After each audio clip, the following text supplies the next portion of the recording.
Hop. Dans ces grands ensembles immobiliers, les sous-sols sont de véritables dédales. Les policiers ont l'habitude de s'y promener. Il y a un individu qu'on connaît très bien, qui est SDF, qui dort toujours dans la cave. Donc c'est un endroit qui est occasionnellement squatté, sûrement par cet individu qu'on connaît très très bien. SDF, malheureusement pour lui. Bon, dans celui-là, on sait que ça deal là. Ouais, ici ça deal là. À l'abri des regards, ces caves sont en effet un supermarché clandestin de la drogue. Sur les murs, les dealers affichent leurs tarifs. Mais pas seulement. Les graffitis insultent aussi les policiers et vont même jusqu'à donner leur nom de famille. Pour jouer ou pour impressionner, quoi qu'il en soit, les portes sont aussi criblées d'impacts de balles. Bonjour monsieur.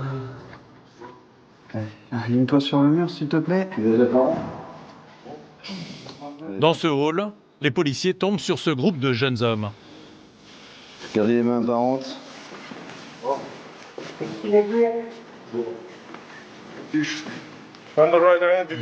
Une forte odeur de cannabis émane d'eux.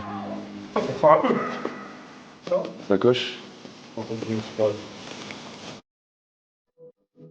Les policiers vérifient chaque recoin. Finalement, aucune drogue n'est retrouvée. Mais ces jeunes n'ont pour autant rien à faire ici. Dégradation, emballage laissé à l'abandon, ils transforment ces cages d'escalier en déchetterie. Les policiers les font partir. Alors c'est des incivilités en sens où effectivement ça stationne longtemps.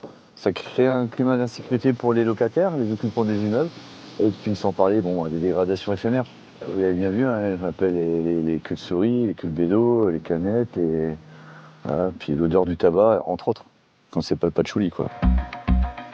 Dans ces quartiers, les habitants vivent dans la peur permanente de ces squatteurs. Et quand ils essaient de se plaindre, cela peut mal tourner. Il y a quelques jours, une personne âgée s'est faite molester et a fini à l'hôpital. Johan et ses collègues ont le signalement des agresseurs et ils pensent savoir où ils se cachent. Là, on sait déjà qu'il y a du monde.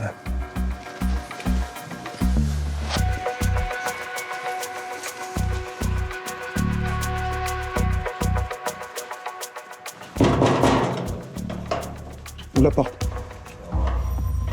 Dépêche-toi. Levez-vous. On veut voir vos mains là, mettez vos mains là. Plus de mouvement de bras.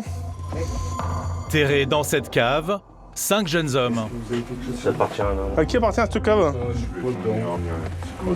Vous êtes sûr que c'est des potes d'en haut? Ouais, si, c'est vraiment nos potes. Il y a des stupéfiants?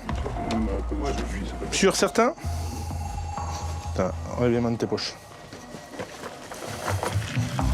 Tiens, montre-moi ce qu'il y a là.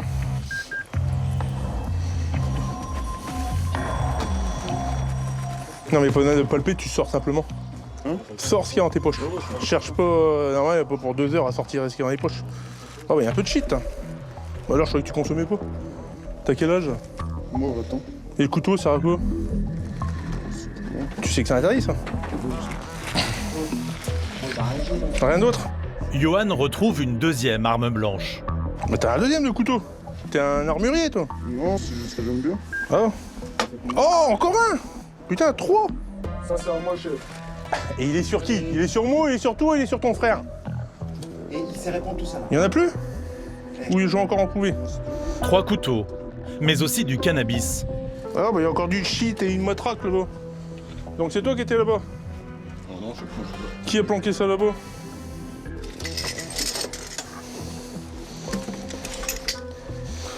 Vous êtes des vrais guerriers quand même, hein, garçon.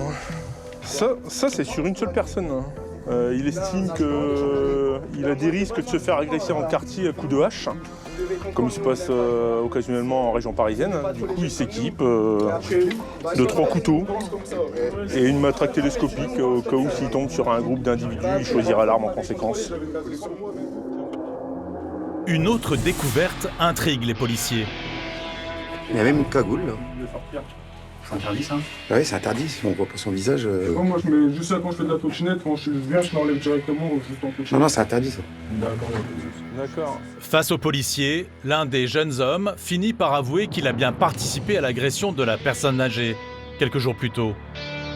Donc c'est vous tous l'affaire du papy là? Moi, chef, je vais assumer maintenant, mon pauvre. Ouais. On m'a mis un coup de tête, je me suis défendu. Ah, tu reconnais là? Moi, je reconnais, je suis pas un menteur. Bon, voilà. Mon pauvre. Ce jeune homme sera convoqué dans quelques jours pour une audition. Allez. Sur la tête. C'est un bon résultat. On a récupéré une cave qui est squattée, on a récupéré les clés, on a les identités de tous les occupants. Et on a en plus trouvé des stupéfiants, des armes. Donc on fait retour au service pour rédaction de toute cette procédure. Pour la possession de cannabis, l'individu écope d'une amende forfaitaire de 200 €. Il est en attente de sa peine pour le port d'armes et l'agression du vieux monsieur. Bon allez, on commence par un accident, on va voir ce qui se passe. Ce soir, c'est l'équipe police-secours de Bertrand qui est de service. Et à peine la patrouille commencée qu'un premier appel radio les avertit d'une violente collision. L'accident a eu lieu dans le centre de Laon. Antenne 02, PF1 passe sur place, donc la route est complètement bloquée. La collision a été violente. 2 voitures se sont percutées de plein fouet. Un accident qui aurait pu être dramatique. Un témoin est encore sous le choc. Le véhicule qui arrive en face, le véhicule Mercedes, il s'est déporté d'un seul coup et il a attrapé la voiture devant nous. Et dans le choc, la Mercedes a s'est levée derrière facile à mettre. J'ai pas compris parce que vu l'embardé, comment ça s'est fait d'un seul coup. Mais c'est vrai que ça a été un mouvement brusque quand il est venu taper dessus, quoi. La voiture percutée était conduite par cette femme. Par miracle, elle est sur ses 2 jambes. On s'est replié comme ça, puis la voiture, la Mercedes, ça s'est déportée sur nous. Ok. Puis là, j'ai les papiers du monsieur qui conduisait. Il est là avec sa casquette, le monsieur. Il n'y a pas de blessés? Moi, j'ai mes doigts qui sont pétés. Vous vous sentez bien? Pas de... Non, ça va. C'est pas de connaissance. Non, j'ai pété, mes lunettes, elles sont parties par terre, mais... L'automobiliste qui s'est déporté sur la voie de gauche estime que son écart de conduite est dû à la chaussée. Là, il y a le dodan en fait. Et comme ça sert la route, elle se resserre au niveau du dodan. Et paf, ça a tapé à la sortie du dodan. Mais les policiers ont un doute quant à son état. Ils le soumettent à un test d'alcoolémie. Vous soufflez et quand je vous dis stop, vous arrêtez. Encore, c'est bon pour moi. Monsieur, vous avez consommé de l'alcool? Ouais, j'ai pris une bière. Une bière? Ça marche. Cet homme a de la chance. Son taux est inférieur à la limite autorisée de 0,25 mg par litre d'air expiré. Je suis responsable d'avoir un accident. C'est bien. Ah oui, là, c'est un peu, quoi. Bah, qui la faute? Mais les policiers sont persuadés qu'il n'est pas dans son état normal. Vous avez consommé des produits stupéfiants aujourd'hui? Non. Rien? Non, Pas du tout? à part mon traitement, non. Traitement 2. Traitement de Subutex. Quelle dose?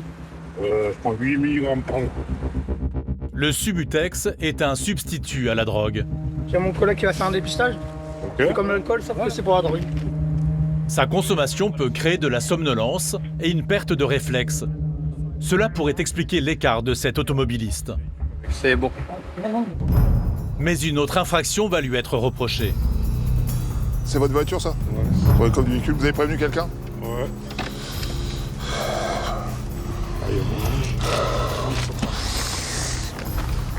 Pourquoi le contrôle technique il est pas fait du véhicule, monsieur? Parce que j'attends la pièce. Rouler sans contrôle technique à jour est interdit.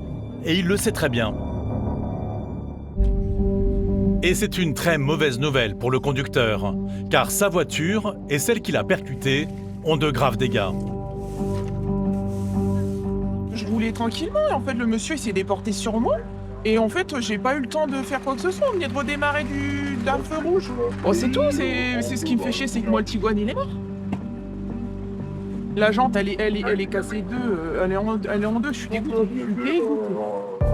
Et quand on n'a pas de contrôle technique, les assurances peuvent refuser de prendre en charge les réparations. L'automobiliste doit être conduit au commissariat pour être auditionné. Les menottes, c'est pour le transport, monsieur? Ouais, c'est serré là-bas. Non, c'est pas serré. C'est pas fait pour être confortable, hein, les menottes, hein, monsieur. Sinon, il faut choisir une autre option, c'est menottes avec moumoute, mais bon, c'est pas trop mon genre, voyez-vous. Allez, c'est parti. On a un blessé qui a 2 doigts cassés qui va être conduit au CH, plus une radio peut-être des cervicales parce que c'est un de mal au cou. Le deuxième, bon, donc ça va. Donc là, la voie est rouverte, elle a été nettoyée. On va pouvoir quitter les lieux. Fin de mission pour les policiers. Mais la soirée est loin d'être finie.